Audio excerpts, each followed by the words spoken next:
Alright, so let me read it to you since it's tough to read. It should also be, if you go to your if you go to the module and pull the day up, you should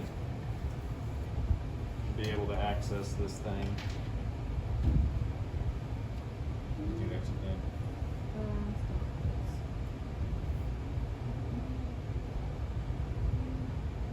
Refresh that. There you go. So if you click on the 9, 8, 20 notes, this thing should pop up.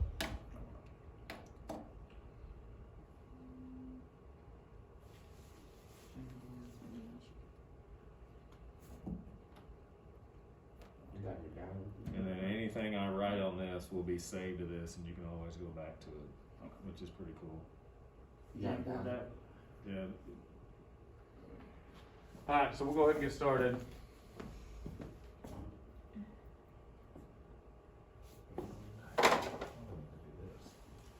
Alright, so it says, given the limit as x approaches 8 of f of x is negative 9, the limit as x approaches 8 of g of x is 2, and the limit as x approaches 8 of h of x is 4. We want to use this information to work A through D. Okay?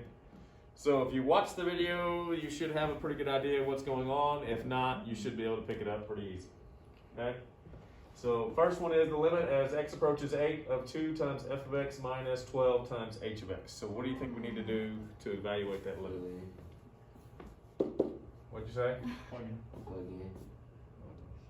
Alright, so let's do this. There we go. Alright, so plug in. Alright, where are you going to plug in? What do you mean plug in? Plug in negative 9 for f of x. Plug in negative 9 for f of x. So this part right here is going to be what?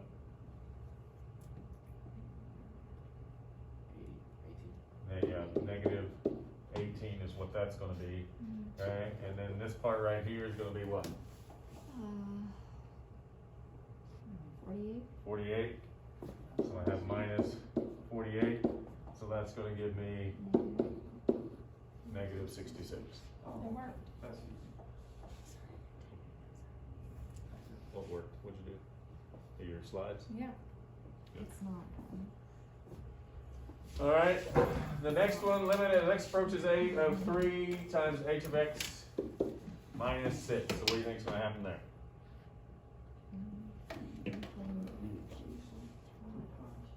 3 times 4 is going to give me 12, and then minus 6, so we end up with 6. Pretty common sense stuff, right? Yeah, just plug in. Yeah, you just pretty much. The next one, limit as x approaches 8 of g of x times h of x minus f of x. So what do you think there? 2 times 4, so that's going to be 8, and then minus negative 9. So we end up with 17. And then the last one on D, limit as x approaches 8 of f of x minus g of x plus h of x. So what's that going to be? Negative 9 minus 2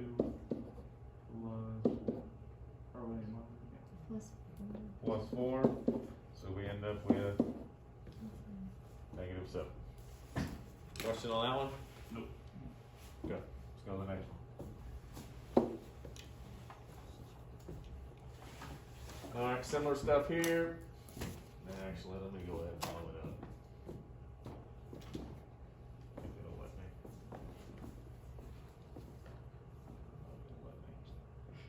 No, it's not gonna let me. Alright, so this time, limit as x approaches negative 4 of f of x equals 1, limit as x approaches negative 4 of g of x equals 10, and limit as x approaches negative 4 of h of x equals negative 7. So on A, we have f of x divided by g of x minus h of x divided by f of x. So what do I have there? 1 over 10 minus negative 7 over 1. over 1. So we're looking at 1 over 10 plus 7. Okay, I like improper fractions, so what is that as an improper fraction? 70 over 10. 71 Or over 70 10 when I add them together. Because this turns into 70 over 10, add them together, 71 over 10. All right, B, 1 times negative 70. 1 times negative 70, so we end up with negative 70 as my answer there, all right? C, so I've got 1 over H, Negative 70. so that's 1 over negative 7, plus, I have 3 minus F, so 3 minus F is what? 2. 2. And then I have G plus H, which is 3. All right. I'm going to move this negative to the top. So again, common denominator is going to be 21. I need to go 3 times negative 1. Gives me the negative 3. 7 times 2. And I end up with 11 over 21. All right, the last one. So I have 2 times H, negative 14. I have minus 1 over H plus 7 of f of x, so H is negative 7. And 7. So 0. So that gives me negative 14 minus 1 over 0. Okay, it says, if not possible to compute any of the limits, clearly explain why. So can I compute that limit? Why not?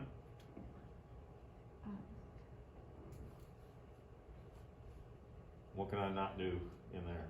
You can't divide 1 by 0. I can't divide by 0, so not possible, can't divide by 0. Alright, questions on using those properties? Again, pretty self-explanatory there. And if you didn't watch the video on Friday, go back, pick that up, and watch the video for me a little bit later. Alright, so today we're looking at finding limits algebraically. So far, how have we found limits? Numerically and graphically. That's how we found limits so far. Today, we're going to find limits algebraically. All right.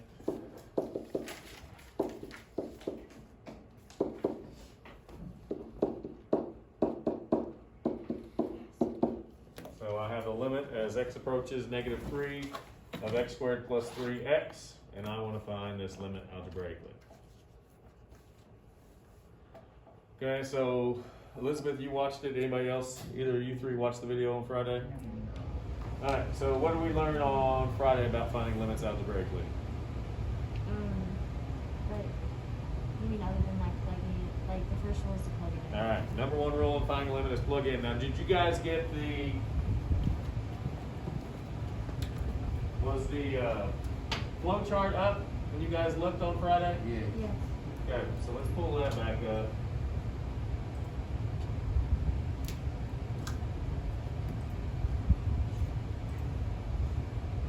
Pull that up before we get going.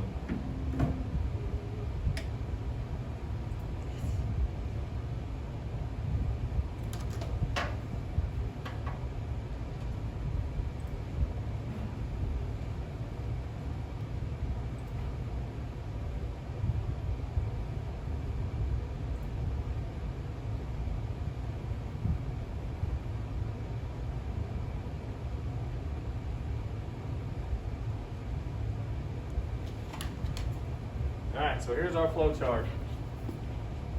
First thing it tells us to do is evaluate f of a. So that's what I call plugging in. So the first thing we have to do is plug in, and one of 3 things is going to happen. We're going to get a number, we're going to get 0 over 0, or we're going to get a number over 0. Okay? If I get a number, it tells me I'm done. If I get a number, I'm done. That's my answer. I'm moving on. Okay? If I get 0 over 0, this is the main one we're dealing with today. Okay, is what happens when I get 0 over 0. Okay, if I get 0 over 0, that means I should be able to get my limit. I'm just going to have to do some work in order to get to the limit. Okay, and the other one is if I get a number over 0. If I get a number over 0, then that means I'm dealing with an asymptote. Okay, And if I have an asymptote, then I cannot have a limit. Because what's the only thing my graph can do as we get closer and closer to an asymptote? I can only go up, we can only go down, therefore I cannot have a limit. Okay? So when you plug in, one of these three things is going to happen. I'm going to get a number. If I get a number, that's my answer. 0 over 0, there's some more work we've got to do, but we're going to get a limit. Number over 0, I'm not going to be able to get a limit. Okay? Everybody okay with that? All right, so let's jump back over.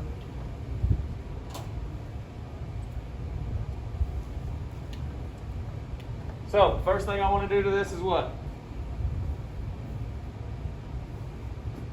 Number one rule of finding a limit? Elizabeth, what is it? Plug it in. Plug it in. So we want to plug in.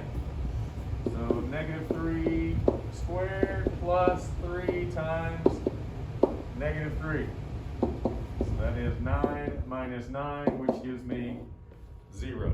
So which one of those three situations am I dealing with here? What did I end up with? 0. 0, 0. So my three options are, I get a number, I get 0 over 0, I get a number over 0. So option 1, option 2, option 3.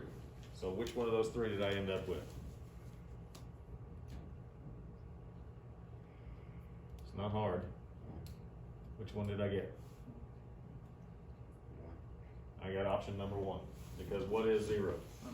0 is a number, okay?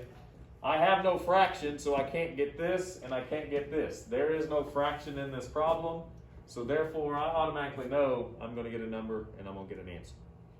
Okay? So, what do I know about 0, this function, and the x value of negative 3? What's happening? What does that tell me is happening on my graph? Because that's what we need to be able to understand what it is we're finding. So what just happened? What did we figure out? That's where the Say it again. limit is occurring.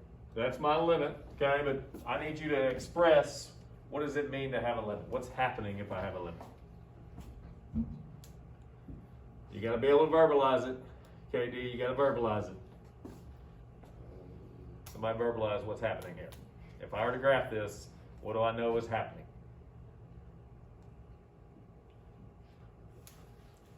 The left side. The left hand, Go ahead. the left hand limit is meeting the right hand limit. Okay, so what I want you to hear, what I want to hear from you is, as we get closer and closer to the x value of negative 3, from the left and from the right, we're getting closer and closer to the y value of, in this case, 0. So as I get closer to negative 3 from the left, as I get closer to negative 3 from the right, we are pinching the y value of 0. That's what I want us to be able to understand, okay? It's not good enough just to be able to get the answer. We've got to know what is it that I actually got. All right, next one.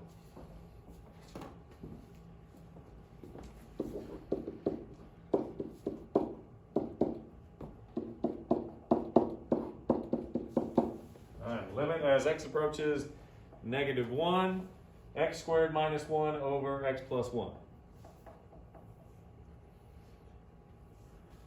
So what's the first thing we're going to do? Plug in. We're going to plug in.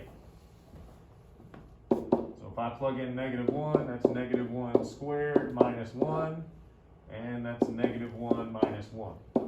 So what do I end up with in the numerator? It's plus 1 on the bottom. Thank you.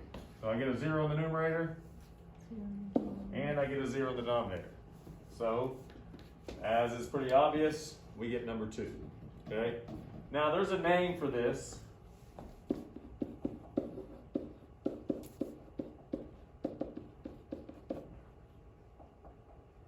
think there's an E there. It's called indeterminate form. Okay? When you get 0 over 0, that's called indeterminate form.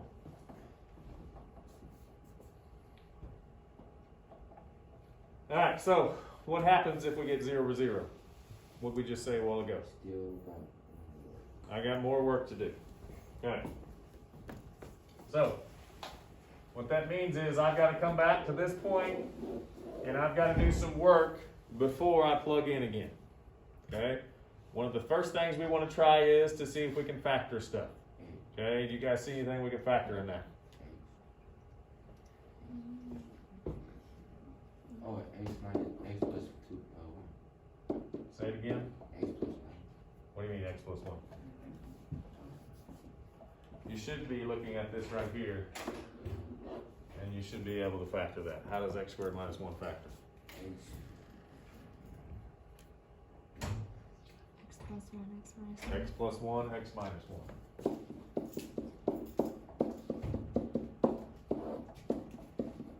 Okay, what is that called? What type of factoring is that called on the x squared minus 1? From your algebra 2 days, what's that called?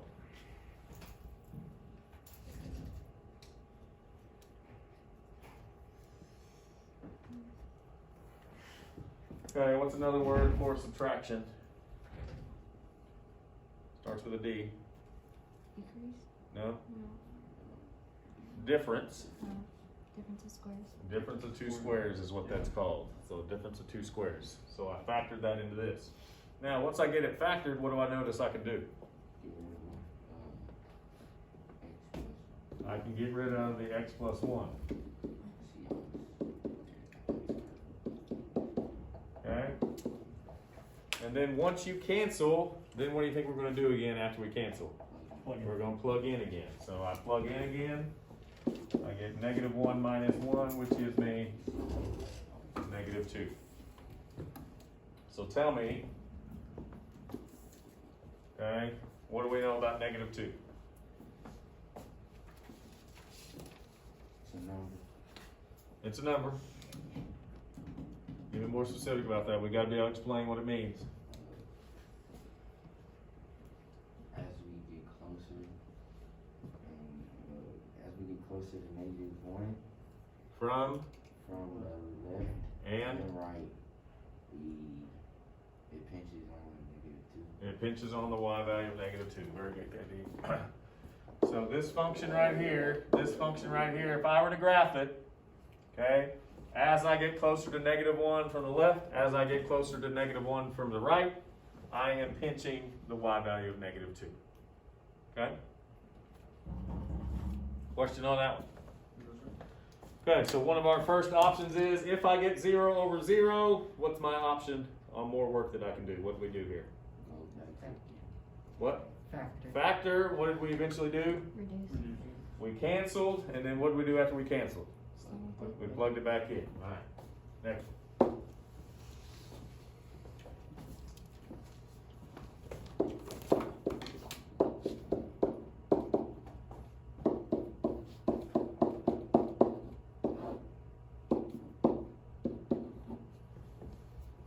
All right. Limit as x approaches negative 3 of x squared plus x minus 6 over x squared minus 9.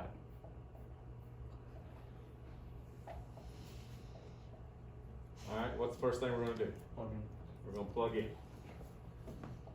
So negative 3 squared plus negative 3 minus 6 all over negative 3 squared minus 9. All right, so what do I end up with in the numerator? 0. What do I end up with in the denominator? 0. So I get the 0 over 0 situation, which means what? We have to. I gotta do some more work. Okay, so what are we gonna do?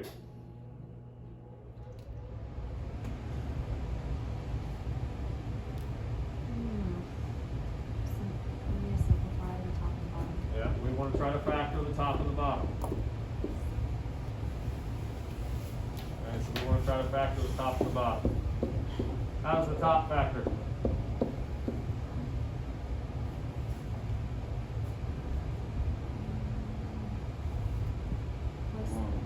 X plus 3, X minus 2. X plus 3, x minus 2 is correct. Okay, how's the bottom factor? X plus 3, x minus 3. All right, what do we see happens? We can take out x plus 3. X plus 3's cancel. I get x minus 2 over x minus 3. What do we do after we cancel?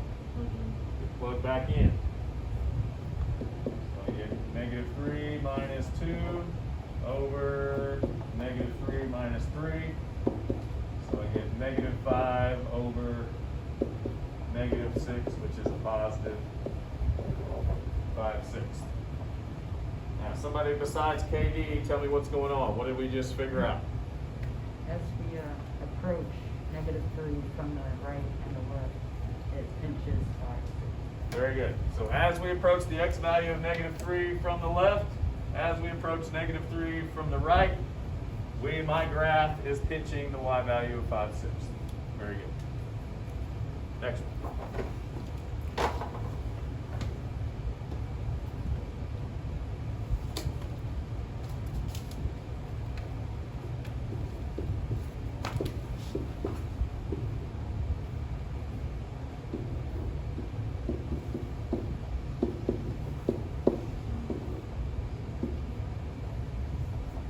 Limit as x approaches 0, square root of x plus 5 minus the square root of 5 over x.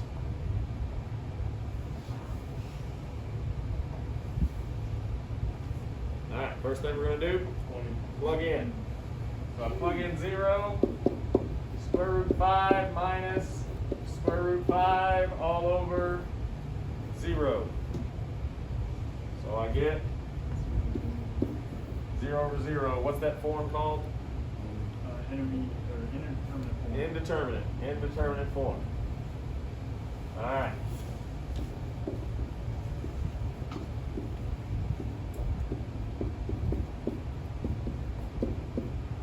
All right, on the last two problems, at this point, what did I do? I factored. Can I factor what's on the board? No. So that means I've got to do something else. So I've got to show you what we're going to do here. Okay? Whenever you have something being added or subtracted to something else, and at least one of them is in a radical, we're going to multiply by what's called the conjugate. You guys heard the word conjugate? Okay, what does it mean? What does conjugate mean? Or give me an example of a conjugate. It's like the opposite. Okay, pretty much the opposite. So what would the conjugate of square root of x plus 5 minus the square root of 5 be? Square root of x plus 5 plus square root of 5. Very good. So I want to multiply top and bottom by the conjugate.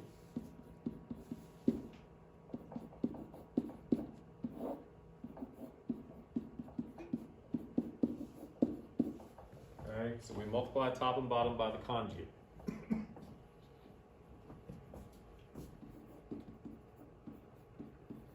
All right, very important. You listen to what I'm getting ready to say. We only want to multiply out the part where I have a conjugate times a conjugate. So do I have a conjugate times a conjugate in the numerator or the denominator? The numerator. Okay? Conjugate times its conjugate. That's the only part I want to multiply out. The nice thing about conjugates, when you multiply them together, all you have to do is do the front times front and back times back. Because what happens to everything else? It'll cancel out. It cancels out. You're going to get one that's positive, one that's negative, and they cancel out. So I just have to do front times front. Square root of x plus 5 times the square root of x plus 5 is what?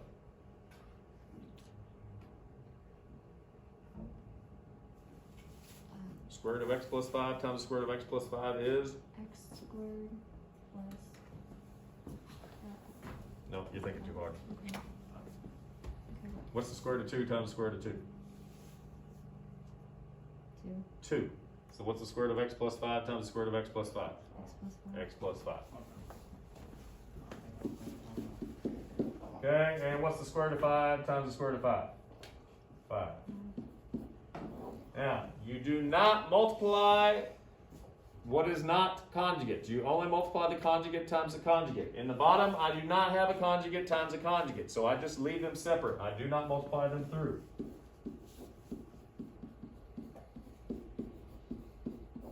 Okay? So I do not multiply it through. I do it just like that. Now, what do I end up with in the numerator? I just end up with x.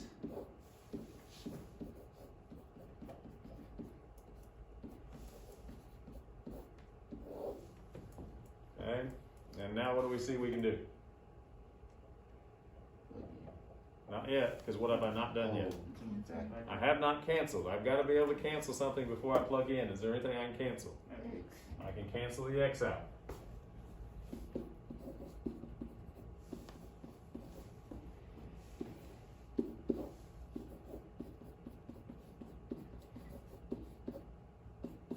Alright, so I canceled the X out. Now that I've canceled the X out, what can I do now?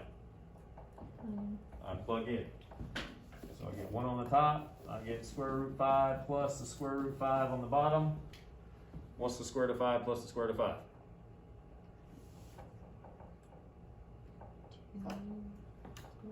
2 square root of 5. So my limit is 1 over 2 times the square root of 5. Alright, so Mason, explain to me what we just figured out. As x approaches 0 from the left and the right, it pinches the y value of 1 over 2 times, or 2 square root of 5. Perfect. Outstanding. How we doing so far? Okay, so I get 0 over 0, and we got some stuff going on with some radicals. What are we going to do? We're going to multiply by the conjugate. Now, here's the deal. Sometimes my radicals are in the denominator, sometimes they're in the numerator. Doesn't matter where it is, I just have to multiply top and bottom by it. Okay?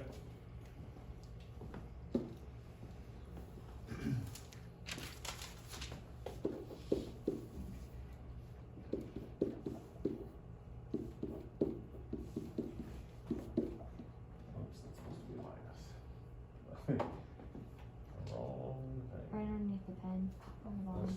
Let's just undo. They're supposed to get undo right there. There we go. Alright, limit as x approaches 0 of 1 over 3 plus x minus 1 over 3 all over x.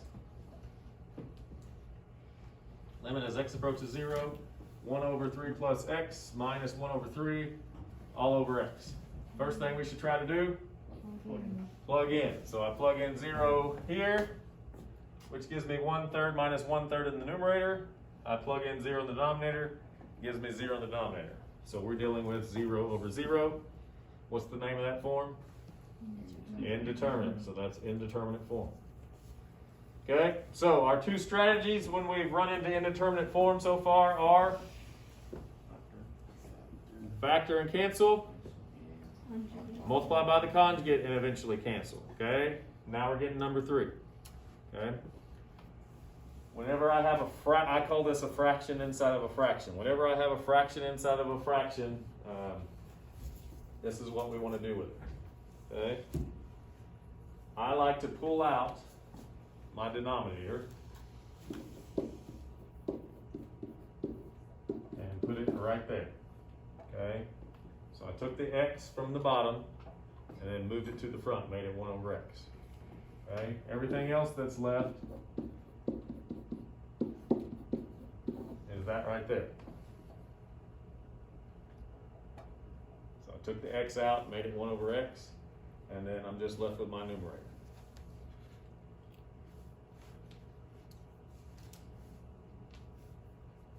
Okay, now what do you think we want to do with what's inside my parentheses right there? What is it asking? What's it begging for? What's it begging for us to do? 1 over 3 plus x minus 1 over 3. What is that begging for? When you have a fraction plus or minus another fraction, what's it begging you to do to it?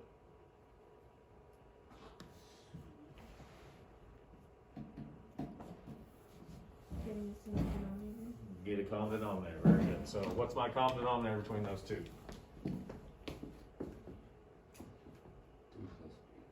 3 plus x and 3. Both of them. So 3 and 3 plus x is my common denominator. Okay. What do I need to multiply this left one by? 3. And this right one? 3 plus x. Okay, everybody follow what we did there?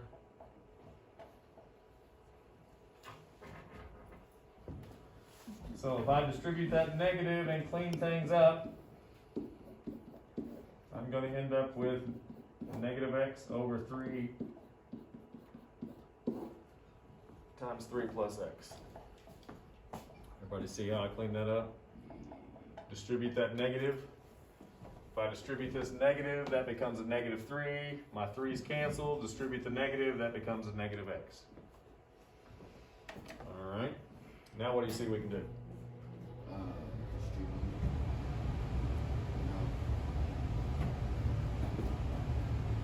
What do we usually do once we get to this point? Factor. No, I don't need to Plug factor. in. What? Plug in. I gotta do something before I plug in. What do I always have to do before I plug in again? Cancel something. Cancel something. What can I cancel at this point? X. I can cancel the x's. So I can cancel this x and this x. So that's going to be a negative 1 over 3 times 3 plus x. Okay, and then what do we always do after we cancel? Plug in. So I plug in 0.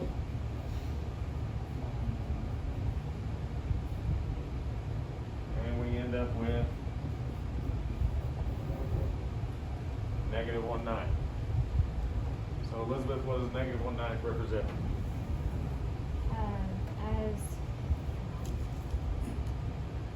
As you get closer and closer to 0 from the left and closer and closer to 0 from the right, the graph reaches negative 1/9. And what type of value is negative 1/9? Line value. Very good. Nicely done.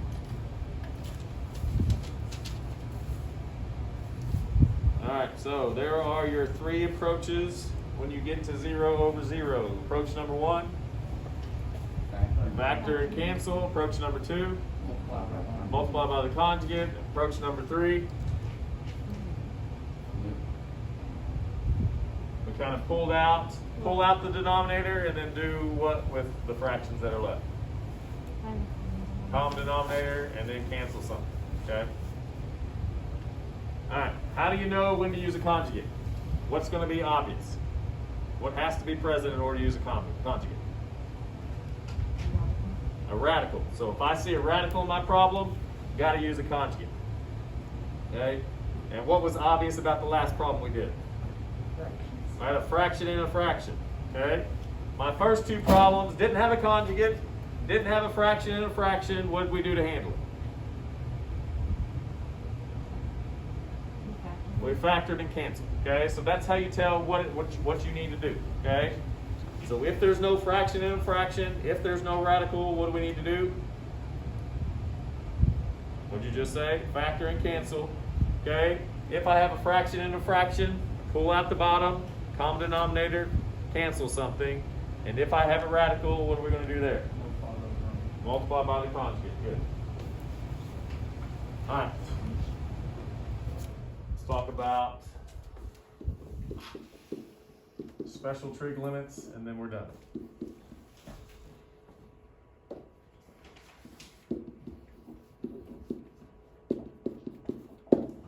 And there are 2 special trig limits. There are 2 special trig limits.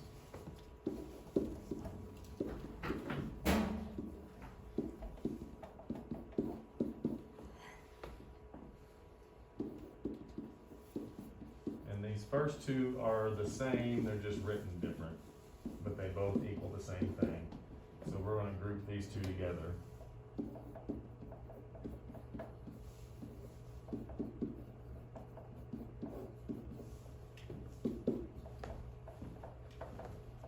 So I've got my limit as x approaches 0 of sine of x over x, or it can also be written as x over sine of x. And then I have the limit as x approaches 0 of 1 minus cosine of x over x. Those are our 2 special trig limits.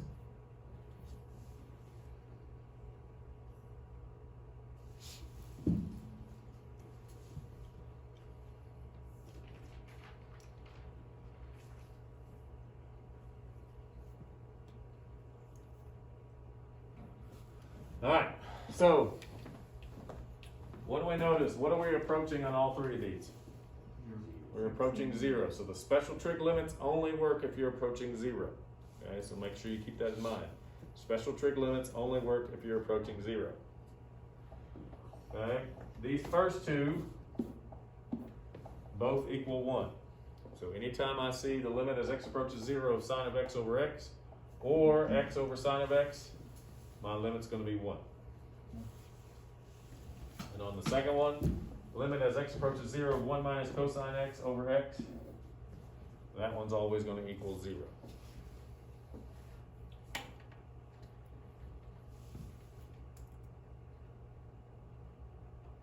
Okay. Now it won't always look sine of x over x or x over sine of x. Okay, they can do something a little bit different. So let's look at a couple of those before we run out of time.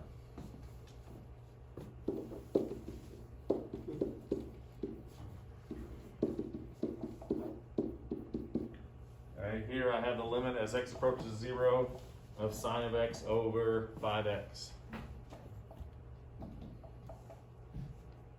So what's different about this one versus what was on? There's a 5 there. So what do you think that does to my answer? Makes it 5? Doesn't make it 5, but it's something similar. I got to do something with that 5. What do you think it is? Where's that 5 located? On the bottom. So instead of 5, 1/5 is what I'm looking at. Okay? I can rewrite this thing as a limit as x approaches 0 of 1 over 5 times sine of x over x. And then I can take the limits just like we did on our starter problems today. I can take the limit of each one of these and then multiply them together. So what's my limit as x approaches 0 of 1/5? 1/5. Okay, and we just learned my limit as x approaches 0 of sine of x over x is 1. And we multiply those two together, we get 1/5. Okay, but here's the deal. You don't need to do all of this. You should be able just to look at this and know the answer is 1/5. Okay? All right, one more.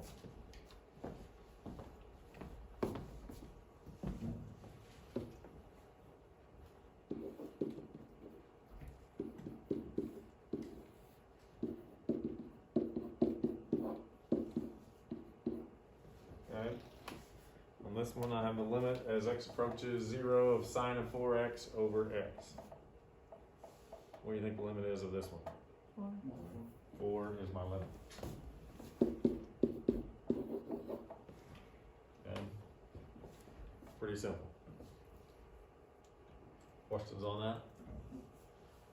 Again, number one rule in finding a limit is plug in. If I get a number, I'm done. If I get 0 over 0, keep working. What are the 3 things I can do if I get 0 over 0? Factor and cancel. Multiply by the conjugate. Pull out the denominator, they cancel. Pull out the denominator, get your common denominator, and then cancel. Okay? And if I get a number over 0, that means I'm dealing with what? An asymptote. An asymptote. And can we have a limit if we're approaching an asymptote? No. No, I'm not going to have a limit. Questions? All right, good job.